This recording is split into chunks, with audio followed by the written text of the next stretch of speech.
finally did it. Just for you guys, I got some new gloves. There's a lot of you guys saying it was distracting in the videos, so yeah, I finally picked some new ones up. I get asked a lot what kind of gloves I use, and I just use these little Gorilla Grip ones. They're real thin, but they've got a good grip, and like you can still manipulate really small things pretty easily with them, especially once they get broken in. And they're $5 at Walmart.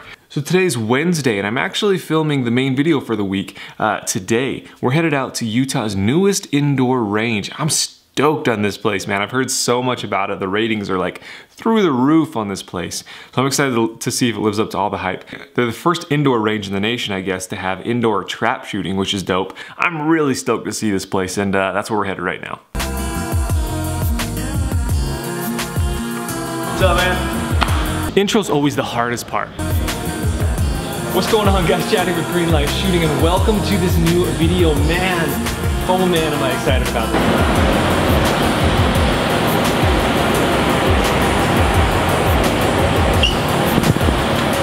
Look how gigantic this booth is. I'm a tall guy. Jake, how tall are you? I'm 6'3". We're both doing 10 rounds out of the M&P first. We're gonna do 5 rounds at 10 yards, 5 rounds at 20 yards. Bring it in, see who has the better group. I hope I don't lose. Let's go. I brought my buddy Jake along to help out with the shoot, and you know, he got to shoot some of the stuff as well, but he's only been shooting a couple times, you know, so he's still learning the ropes.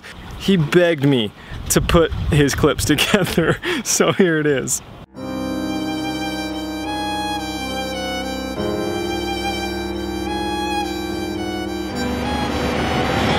What do we got? What do we got? Was that you? No? I didn't even hit the damn paper.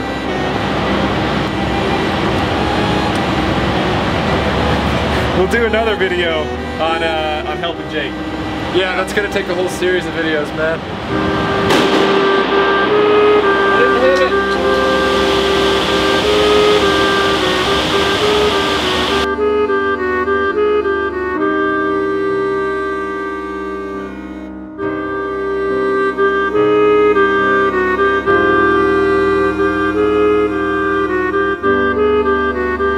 We had an awesome time at that range. It was really, honestly, as fun as it looked. Those burgers at the end, holy crap, were incredible. The visual simulator was really, really fun, and seriously, like, it gets your heart going. You don't realize it, but man, it was intense. And that taser, I can't believe people do it with a taser. That's just nuts. Like, I would've got hit almost every single time. So again, big shout out to TNT. We had a blast. So I've got a couple bits of news to talk about, as well as we'll do a short Q&A. So this might unfortunately be my last video for a couple weeks. I mean, I'm gonna try and keep up with the vlogs at least, but at least on the main videos, I don't know if I'm gonna be able to make any for the next probably month. If you've been watching this vlog for a while, then you know that I own a video production company, and that's what I do for a living. Well, every once in a while I get a call to come help out on a big kind of Hollywood traditional film set, and it's always a blast, but the hours are outrageous, man. So I'm gonna be helping out for the next 2.5 weeks on a really, really cool TV show. But the problem is, like I said, I hate bees. The hours are nuts. So just to break it down for you so you have an idea, they're 12-hour shoot days minimum. You can have overtime, but then you also have like an hour lunch, you have an hour breakdown from all the equipment. Jesus. Plus, you know, travel time, so it's like an hour each way. So for instance, let's say that we start shooting at 8 a.m. The first shot's at 8 a.m. Call time for crew is to be on set at 7 a.m. You want to be there at 6:30, so you're a little early. It's an hour drive. That means I'm leaving my house at 5:30. I'm probably getting up at 5 a.m., right? So 5 a.m., get there at 7. 12-hour shoot to 7 p.m. You know, got an hour lunch, so we'll wrap at 8 p.m. And then we've got like an hour breakdown for all the equipment. So we're done at 9 p.m. and then an hour drive home to 10 p.m. And you can tell by that point, I'm just gonna hang out with Trish a little, hang out with the dog, go to sleep and do it again because I got to be up at 5 or 6 in the morning again.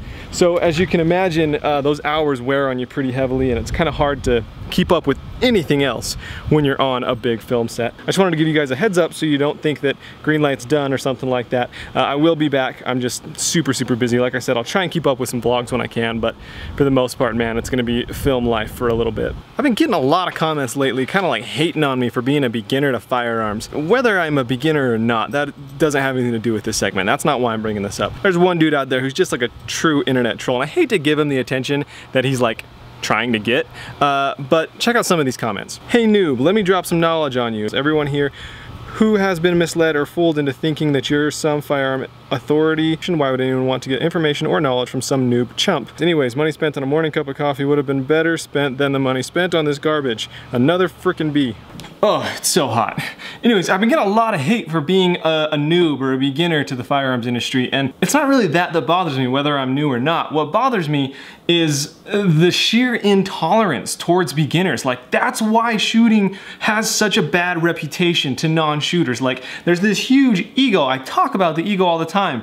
That's exactly what it is, you know, and I hate that because I've worked so hard to create this channel that is embracing to all beginners and to all skill levels. And like I said, I never claim to be an expert. There's still so much I have to learn. I'm not denying that, but I do know a decent amount about guns. And the whole beauty of this channel is you're not learning from a firearms expert. You're learning from someone who probably just learned this from someone else and is turning around to teach it to you guys. So it just bothers me so bad that there's this intolerant, rude attitude in the gun world. Anyways, end of the rant.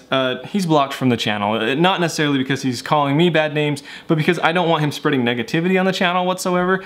This is a very positive look on guns and the sport of shooting, and especially for beginners.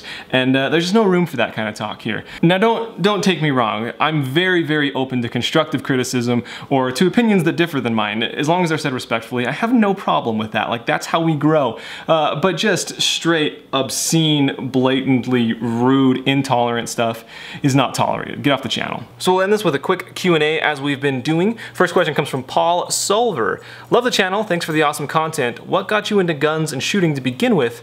And what was the first gun you ever shot? So for me, the reason I got into guns had nothing to do with violence. Like, I wasn't trying to go kill bad guys or even protect myself from bad guys. I got into guns for the sport of shooting. I wanted to see if I could hit targets, and where that love came from is a TV show called Top Shot. When I first found out about the show, I just had my ACL surgery, so I couldn't move. I like binge watched the entire season that was on, and I fell in love with guns. I wanted to do this. Like, I wanted to shoot, and I was probably like 21, 22 years old. So I didn't grow up shooting. I didn't grow up hunting, anything like that. I just wanted to challenge myself in a new way, and I loved the sport idea of it all. So that's kind of how I got into the idea of shooting, and then from there, shooting range opened up nearby, and I put in an application. Luckily I got hired, and that's kind of where I learned everything. That's where I learned how to shoot. That's where I learned about guns. That's where I made my first green light shooting video, that top 3 best first handguns video, the one that was like 2.4 million views on my channel. That was like my second or third video I ever made, and it was at that gun store. So yeah, and that was like 4 or 5 years ago. The first gun I ever shot was a Springfield XD9. The next question is kind of more of a comment, and it's kind of a culmination of a lot of people's comments telling me that if I don't want to buy an AR, then I should build an AR, and then I can get a lot higher quality AR by paying less. And I do agree. I really do want to build my own personal AR at some point. I think it'd be great footage for the channel. I think it'd be interesting and fun for me to do myself, but it's just not that simple, like financially speaking. I'm just not in a spot financially where I can prioritize that, you know? Like, I'm in my mid-20s, I just got married, we just got our first house. You know, I wanna be prepared if we decide to have a family. I wanna make sure I've got a nest egg for that. You know, I run my own business. One thing that's kind of different for me is for a lot of people, they're getting a paycheck every 2 weeks, and they know, there's no question about it. They work 9 to 5, they get a paycheck every 2 weeks. For me, it's not that way because I own my own company. So all the money comes into my company, I pay myself a salary. If I don't bring enough money into the company, guess what? I don't get paid that week. So I need to make sure that I have enough money stashed away in my personal account to tide me over until I start bringing enough money to pay my salary again. You guys make some really good points. Trust me, I really do want an AR. I want to build an AR. It's just financially I can't justify it, man. I'm a business owner, I'm a husband, you know, someday I hope to be a father, and I want to make sure that I have all my eggs in place before I can kind of start justifying these other fun purchases. I don't know, I feel kind of sad about that ending, especially with this being my last video for a little while. Just know that I really appreciate you guys, all the respect you've shown me, all the support you've shown me. I hope I've been able to turn around and provide you with some good, entertaining, fun, useful information. Hopefully I'll see you in the coming weeks, but if not, I'll be back mid-September for sure. Thanks for watching.